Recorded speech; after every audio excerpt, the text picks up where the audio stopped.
Hi hello नमस्कार मंडळी, स्नेहलता संदीप या चॅनलमध्ये आज तुम्हाला संदीपच डायरेक्ट भेटलेले आहेत। आज त्यांचा आहे वाढदिवस। मी काही त्यांना कामाला बिमाला लावलेलं नाही आहे, ते स्वतःच काम करत आहेत। मी म्हटलं नळ बंद पडलेला आहे, कोणाला तरी नीट करायला बोलवा, तर त्यांचेच पैसे जाणार होते म्हणून ते स्वतःच नळ नीट करायला लागले। तर एक 5-10 मिनिटाच्या प्रयत्नानंतर नळ अगदी व्यवस्थित सुरू झाला, नळाला पाणी यायला लागलं। म्हणजे काय तर आम्ही घरच्या घरीच बरीचशी कामं करतो, बाहेर कोणालाही पैसे देण्यापेक्षा घरच्या घरीच आम्ही बरीच कामं करतो। मग त्या दिवशी वाढदिवस असू दे, लग्नाचा वाढदिवस असू दे किंवा कोणतीही स्पेशल गोष्ट असू दे, पण आम्ही काम करतो म्हणजे करतोच। तर बघू शकता साधारण 15 ते 20 दिवस नळ बंद होता, काहीतरी प्रॉब्लेम होता, पण आमच्या घरच्या घरीच इलेक्ट्रिकच्या प्लंबिंगच्या बऱ्याच अशा सुविधा आमच्या घरच्या घरीच मिळतात आम्हाला। तर म्हटलं आज त्यांचा वाढदिवस आहे तर करावं काहीतरी स्पेशल। खरं तर वाढदिवसाच्या दिवशी माझी अजिबात तब्येत बरी नव्हती, व्हिडिओ खूप उशिरा एडिट करते मी। तर त्यांच्या वाढदिवसासाठी मी 1-2च गोष्टी केल्या। खरं तर केक सुद्धा मी स्वतः खूप उशिरा जाऊन आणला, त्या दिवशी रात्री स्पेशल असं मला काही वेगळं काही करता आलं नाही। तर म्हटलं मग चला हार्ट शेपच्या काहीतरी पोळ्या बिळ्या तरी बनवाव्या। तुम्ही चकल्या बनवलेल्या बघितल्याच असतील, तर मग म्हटलं चला पोळ्या वगैरे तरी बनवूयात, म्हणून मग त्यांच्यासाठी छोट्या छोट्या हार्ट शेपच्या चपात्या बनवून घेतल्या। त्यानंतर मी आज जेवणामध्ये त्यांना शेवभाजी बनवलेली होती आणि चपात्या केल्या होत्या। तर मग कारण खरंच त्या दिवशी माझी तब्येत बरी नव्हती, स्पेशल असं मी काहीच करू शकत नव्हते। तर मग त्यांच्यासाठी मी ताट कसं बनवलं होतं मी तुम्हाला दाखवते। तर इथे बनवली होती मी शेवभाजी, त्यानंतर काकडी, टोमॅटो आणि इथे पोळी ठेवली आहे आणि स्वीटमध्ये ऑरिओचं बिस्किट आहे। तर इतकंच बनवलेलं होतं। त्यांचा वाढदिवस होता 6 तारखेला। व्हिडिओ खूप उशिरा येतोय, साधारण बरोबर 10 दिवसानंतर व्हिडिओ येतोय। त्यानंतर आम्ही जेवण वगैरे केलं आणि माझ्या एका मैत्रिणीला रस, आंब्याचा रस, फक्त एक कॅडबरी आंब्याचा रस हे बाबांना आणलं होतं ना, बाबांना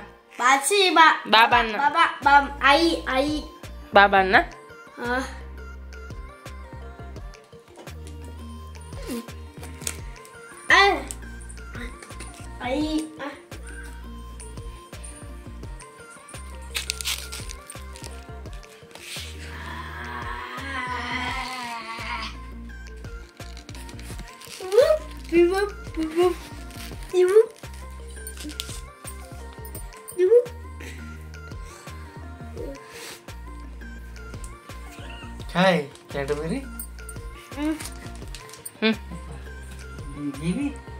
वाव, ये पण काय थँक्यू सो मच, थँक्यू विद्या मला कॅडबरी आणून दिल्याबद्दल। शिवमने माझ्यासाठी माझा आणला, बायकोने माझ्यासाठी कॅडबरी। उद्या मी आजच आहे। छान, थँक्यू त्या हाताने। शिवम काय म्हणशील, ती बाटली माझ्याकडे दे। हॅपी नाही शिवम ऐक, हॅपी नाही ऐक, हॅपी नाही, हॅपी बर्थडे बाबा। बोल मग पूर्ण वाक्य बोल शिवम, पूर्ण वाक्य बोल। हॅपी बर्थडे बाबा, हॅपी बर्थडे बाबा, बर्थडे बाबा।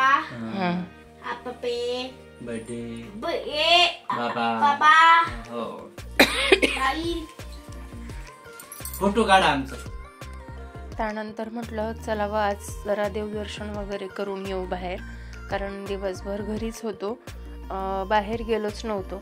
तर आमच्या इथे जवळच एक मंदिर आहे जे पूर्ण साऊथ इंडियन टचमध्ये बनवलेलं आहे आणि तिथे सगळे देव आहेत, म्हणजे गणपती, महादेव, मारुती, श्रीराम, त्यानंतर बालाजी, कार्तिक स्वामी, महालक्ष्मी आणि अजून भरपूर देव आहेत।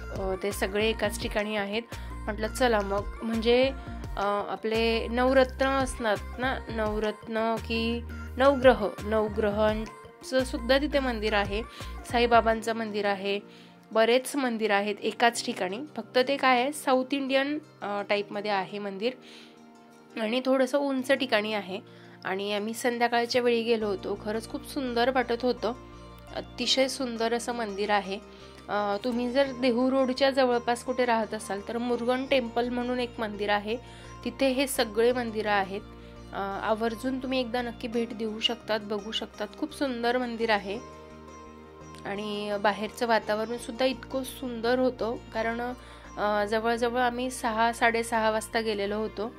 तर इथे बालाजीचं सुद्धा मंदिर आहे आणि बघू शकता पूर्ण साऊथ इंडियन आहे. खरं तर मी स्वतः एक विचार केला होता की आपल्याकडच्या मंदिर बांधण्याची एक पद्धत वेगळी आहे आणि तिकडची वेगळी आहे. तर हे मंदिर मला आवडतं. त्यानंतर घरी आल्यानंतर अगदी साधं सिंपल मी औक्षण करून घेतलं. प्रत्येक स्त्रीची इच्छा असते की तिच्या कोणी असो, नवरा, भाऊ, वडील, मुलगा, कोणताही पुरुष असू दे, त्याला प्रत्येक सुख, समृद्धी, यश मिळावं आणि माझी हीच अपेक्षा आहे की देवाने त्यांना भरभरून द्यावं. त्यांच्याकडून कसं घ्यायचं हे मला माहिती आहे. जोकपाट. खरं तर मला ते काही कमी करतात असं अजिबात नाही आहे. मला जे हवं आहे त्या सगळ्याच गोष्टी त्यांच्याकडनं मला मिळतात. त्यामुळे वेगळी अशी काही माझी अपेक्षा नाही आहे. फक्त जोपर्यंत मी आहे तोपर्यंत माझ्यासोबत असावेत, एवढीच एक फक्त प्रामाणिक इच्छा आहे. कारण जे मला हवं आहे ते मी मिळवू शकते, पण फक्त माझा नवरा कायमस्वरूपी माझ्यासोबत असावा. त्यानंतर अगदी छोटंसं साधं सिंपल डेकोरेशन करून घेतलं.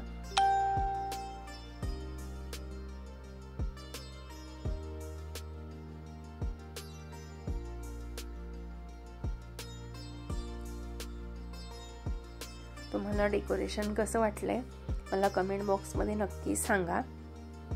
त्यानंतर हा छोटासा केक आणलेला होता.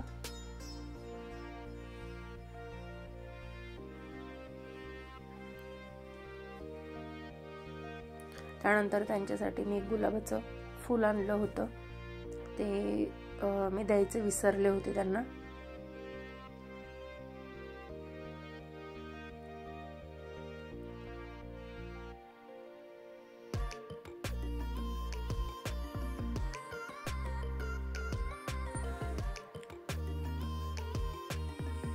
इथे सगळ्यांची गाई चालू होती. मला वाटत होतं त्यांनी केक कापावा, शिवमला असं वाटत होतं मला कापू द्यावा आणि त्यांना असं वाटत होतं की हिने माझ्यासोबत केक कापावा. आम्ही सगळ्यांनी सोबत केक कट करून घेतला. त्यानंतर एकमेकांना थोडासा भरवला. आमच्या लेकराचं काहीतरी वेगळंच चालू असतं.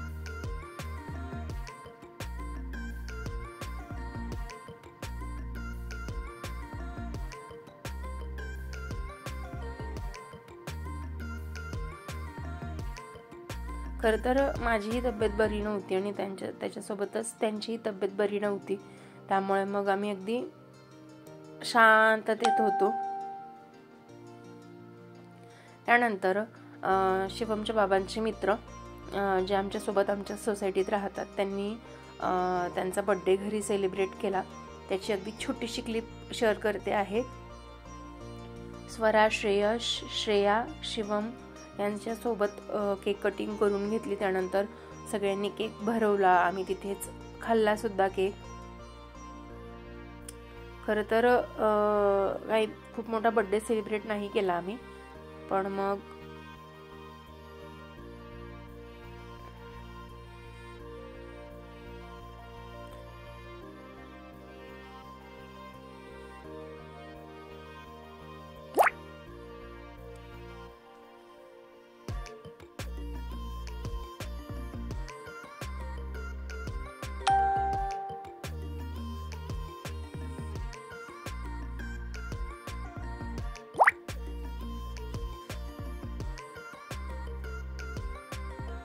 त्यानंतर शिवमच्या बाबांनी सगळ्यांना केक भरवून घेतला. त्यानंतर शिवमच्या बाबांना सगळ्यांनी केक भरवून घेतला.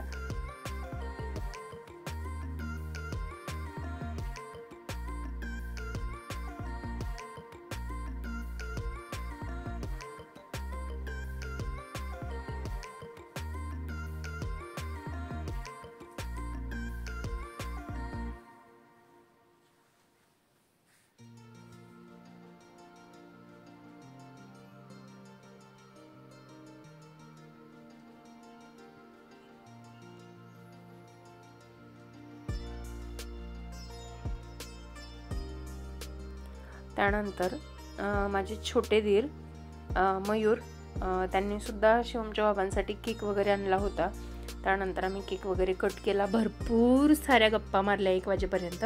त्यानंतर ते गेले आणि आम्ही आराम केला. त्यानंतर दुसऱ्या दिवशी मला सलाईन लावायला लागली, कारण माझी खरंच खूप तब्येत बरी नव्हती त्यामुळे. तर आजचा व्हिडिओ तुम्हाला कसा वाटला आहे मला कमेंट बॉक्समध्ये नक्की सांगा. व्हिडिओ आवडला असेल तर व्हिडिओला लाईक करा, शेअर करा. चॅनलवर नवीन असेल तर चॅनलला आवर्जून सबस्क्राईब करा. चला तर मग भेटूया नेक्स्ट व्हिडिओमध्ये नवीन काहीतरी घेऊन. तोपर्यंत स्वस्त राहा, मस्त राहा, स्वतःची काळजी घ्या आणि घरातल्या इतरांचीही काळजी घ्या. भेटूया नेक्स्ट व्हिडिओमध्ये. तोपर्यंत बाय बाय.